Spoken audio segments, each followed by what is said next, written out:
Hey, what's going on, everyone? AC the Counselor coming to you live for a little more Bucky Hare. In the last episode, we took care of the green planet. Green!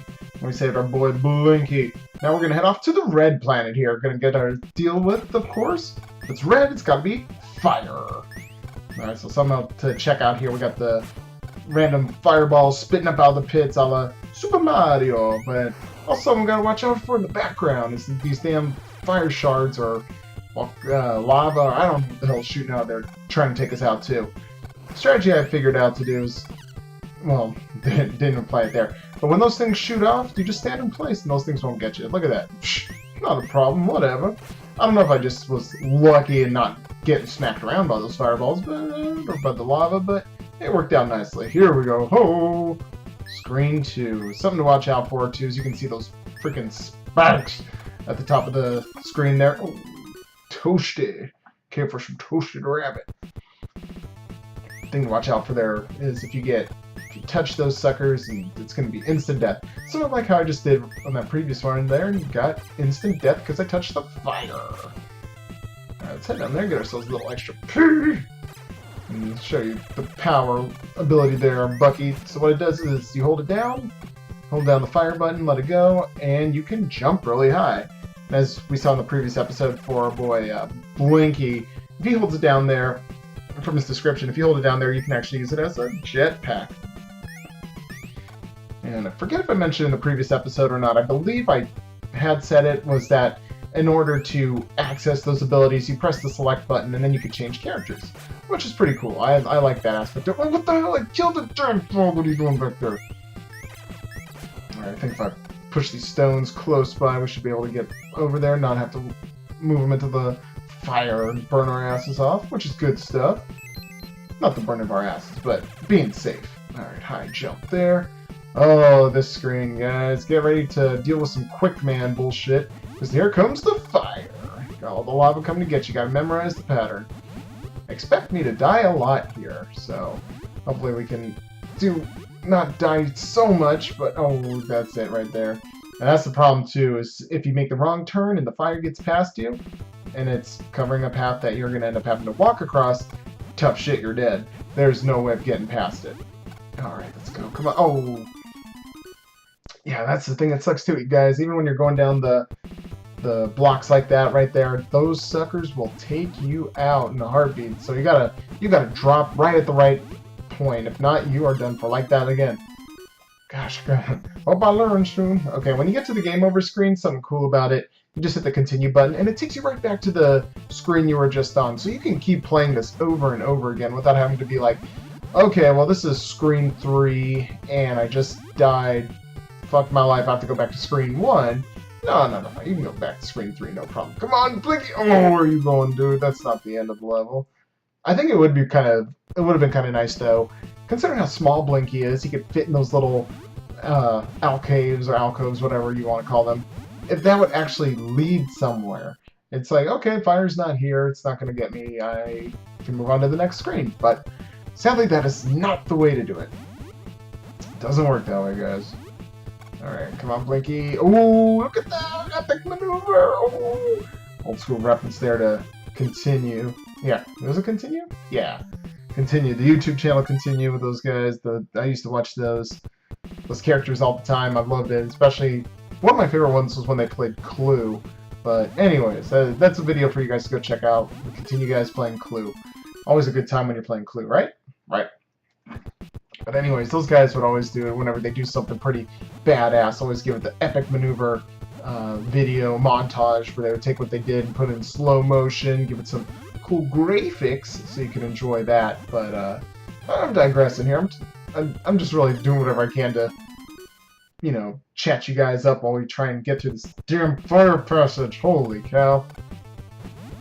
Yeah, when I first recorded this series, because I wrapped it up, spoiler alert, one thing I was contemplating doing was something I've never done in any of my videos before, because it really doesn't apply to them, is to go ahead and do a death count. Well, the only problem with doing the death counter is that, and you'll see this in future episodes, but these ones here, I just kept doing it over and over again. I eventually start, you know, using some save states and all that. Go, go, go, go, go!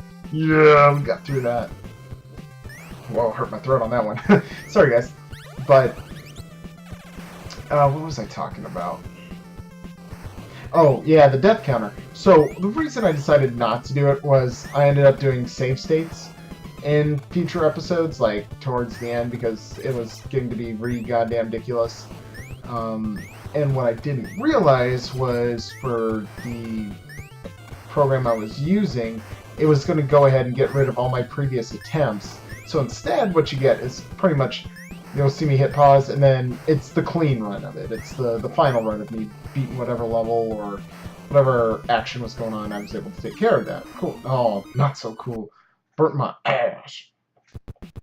So that's something wish I could have had and done, but it's okay. It's the main thing here is just to hang out with you guys, have some good times playing with not playing with, don't want to go to jail, playing Bucky Hare. Such a freaking good game, guys. It's as you can tell here, it's got a good challenge level to it, and it's one of those games where, true to old school Nintendo / I should say NES games back in the day, the game really isn't that long, but the levels are damn difficult and you have to memorize the patterns, because if you don't... I was right at the end. That's okay. We'll keep on moving along. What was I saying? Oh, the difficulty factor is pretty goddamn ridiculous. And you learn it as you go along. You learn the patterns of each level, and hopefully you can pick it up enough to where you can actually beat the level. Clearly, as you can see here, that's not my case entirely here. Look at that, I'm still getting messed up by the flames, even though I'm ducking under it. BS. I want you to be right in that specific spot. If not, then, well, you're gonna die. Alright, Froggy. This one was always tough for me. That one was always tough for me, trying to get to that platform without hitting the frog, because I think what happens is if you touch the frog... Oh man, I'm gonna be dying soon here anyways, too. If you touch the frog, then he makes you stand up, and if you stand up, you get hit by the flame, you hit the flame, you take the damage, pretty much expect to die. Wow. I don't know how I got by that flame, guys. Holy cow. Also something, I guess, see what's going on with you guys. What else has been going on with you guys? Not too long ago, Final Fantasy 15 came out, which is pretty exciting stuff. I actually haven't played it yet. I am interested in it, but for whatever reason, haven't gotten it yet. Probably just gonna wait a little bit. But oh damn! What am I doing? I'm right at the end. Just go across the blocks, you bonehead. But I've heard mixed things about the games, and I guess the aspect of it that I personally don't know if I'm gonna care for or not is it doesn't have the traditional battle systems that most of the Final Fantasies have. It seems to be a lot more of an action-based game, and from what I've seen too from people playing it, is every time I've watched it, it's people playing side quests or doing side quests. So my question is, what's the actual story behind it? And that's something I'll have to uncover unless you guys want to talk about it in the comments below. But that's just something I just never understood. It's like, oh, this game looks awesome. It's got some great graphics. It's an interesting dynamic to it. Don't know how I feel about the changed battle system, but it might be really good. And what the hell happens in it? I see it's a bunch of guys, and I saw one scene they're pushing a car, and that's about it. That's all I really know.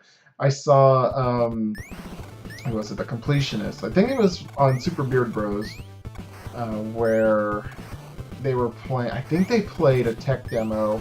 The tech demo of Final Fantasy 15, and like I said, looked gorgeous, but the gameplay mechanic just looked so different. And it seemed maybe pretty linear, which I guess is good in the aspect of doesn't set you up to get lost too much, which is always nice. One thing I really didn't care for in a lot of games back in the day, and some of the Final Fantasy games have this issue, where it's extremely cryptic in terms of side quests. It's like, great, I completed this level, just like I completed that screen there. Oh, wants me to go down there? Oh, okay. Sweet, next screen. Not X screen, next screen. Wow, what was I just talking about? Something about the side. Oh, a lot of the games being cryptic back in the day. It was just amazing because I used to, you know, back in my day before the internet was a thing, readily accessible to everyone. Screw America Online, never did that crap. Was you would have to get the guidebook in order to complete the games. I mean, in order to, you could beat the games without it, of course. You can figure out, it's like, okay, well, this is the main story. It tells you which town you have to go to. You go to the town, next dungeon, you take care of the dungeon, progress the plot, etc., etc. But it never told you, say, about all the different little side quests and mini-games and activities you can do in a game, which... Why did I let myself get rammed in the ass by that spike? Oh, I remember what happened. The controller was getting stuck. You probably saw me squatting up and down there quite a little bit. That was the issue. I wasn't trying to do get some crunches in there and whatnot. It was just a matter of, couldn't get going, I guess. But anyways, yeah, those games back in the days, guys, there were some really cryptic side quests where it didn't necessarily affect the game in terms of, oh, you didn't get the best ending in the game because you didn't complete X, Y, and Z plot. But, I mean, it prevents you from some additional story or some additional character development. I like to have all that kind of stuff, you know? Plus, it's like, you pay so much for a game, might as well get everything you can out of it. One of the games I know that's truly, like, it can be a little mind-blowing with in terms of being cryptic and figuring out what the hell you're supposed to do to progress or complete these side quests is the Tales series. Holy cow. Tales of the Abyss, Tales of Vesperia. Pretty much, I think you can name almost any of the Tales games. I just, on my own, was playing Tales of Vesperia? Zesteria? Something like that. It's got a Z in there. And holy crap, that game has a lot of cryptic stuff going on there. It's a blast. I love playing it. Great game design and something that was the first Tales game I had played since Vesperia, and they had changed it. I guess that there was Tales of Graces and maybe another Tales game. And why did I think I could jump that? Oh well, there were some other Tales games along the way in between the two, and they had, I believe during that was during the time, they changed some of the battle mechanics in the aspect that you no longer had to worry about MP, which was pretty badass. I'm all, no, I don't have to worry about MP. All is good. Forget the magic stuff. But what it was in actuality was that, you know, instead of MP, you have like a action bar at the bottom. I don't know what the technical correct term is. Oh, Consular, you idiot. You should have researched this before opening your mouth again. It was something where you could, it was like an action gauge. So you got the 4 bars and you could do your normal attacks, you could do your mystic arts, your special arts, any type of arts you can imagine. Hopefully not farts. But yeah, you could use that up until the point where the bar just, you know, goes down completely, disappears. And then from there, what you could do is block or heal, and then it'll recharge. So once it's recharged up, you can go ahead and do those special attacks again. Pretty cool concept, I felt. It was added some extra value to the game, if you will, and made it more exciting where you don't have to worry about having as much, earning as much money to that point of, it's like, oh, I need to make sure I've got enough MP, or I think in that game it was it TP? I think they had TP in their game, not like toilet paper. But there was something to look out for, and something I felt that was a really good change to it. How the hell did we get on the subject of talking about Tales' the change in their battle system? I don't remember. But it's yeah, something they did, and I thought it was a change for the better. So that's the type of change I guess, you know, when we're talking Final Fantasy, we talk about that too, where it's oh, damn you, green ball. Take me all the way to the end. Glad it didn't take me to Act 6. Shoot, taking back a screen. Whatever, ball. Well, if we can use it going that way, let's take advantage of it here. Which I think we're supposed to anyways, because if not, then we're going to fall in the pit. Alright, let's wait for it to pass. Wait for one of these big old rockos to fall here. And, oh, it's chasing us down. There we go. Go, go, Bucky, go, Bucky, go. Look at that, it's kind of a little camouflage up there if he didn't have his cape and boots. Oh, darn it. Okay, gonna have to wait for it to come back. Not that way. I don't want to be going backwards. I want to be forward. Oh! Come on, stay down, stay down. Jump, jump, jump. Oh! I was right there, and I didn't jump down. Freaking Sparks got me good. Just like right there, Sparks got me again. But yeah, this is... How about I just stand in place? Let's not get overly excited here. There we go. Yeah, this was a truly fun game where I have to say, not to toot my own horn, but toot, I was happy I was able to play this game, and you know, this experience allowed me to go ahead and complete it. And I don't think I had ever cleared all the planets in one setting. You know, I think what I had done before was I'd beaten them, but never all at the same time. So this is going to be a different experience for all of us. Get to see what it's all about. Hey, Green Ball, what's up? Whoa! Oh, guys, what the hell happened to the Green Ball? Oh, it's got some frog commander in there. Shoot. Let's go ahead and beat this baddie up. Let's take care of him. As he's shooting his laser at us. Get off the screen. Yeah, that should be a victory. You're going to be running away, fool. Oh, get over there! Oh, damn it. Okay, I gotta do a little charge jumping over to take care of that. If not, whoops. Alright, here we go, guys. Let's do this. Let's go ahead and take some more shots at him. Yeah, the good thing I like about this boss is that although he's got the laser and everything, he's taking shots at you, you got the bouncy ball, they don't do significant damage to you to the point where it's got to be, okay, you got to dodge all these lasers, dodge the bouncy ball, you go and take 3 hits, and then you're dead. Oh, by the way, you're going to get crushed if you don't move in time.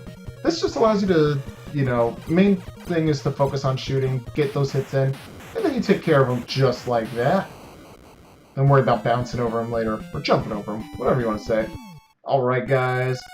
Get our points here. Sweet! I want a little extra life. Fill up the life. Which character do we get now? Oh, good old Deadeye! Deadeye. Here's a Toad Buster, which I just lifted from a Toad Arsenal. Wouldn't it have been Deadeye getting it? I just have around this Toad Rocket Pack. I'm confused. Zoomed right over the Toad walls. I guess he's talking about because he has Blinky with him?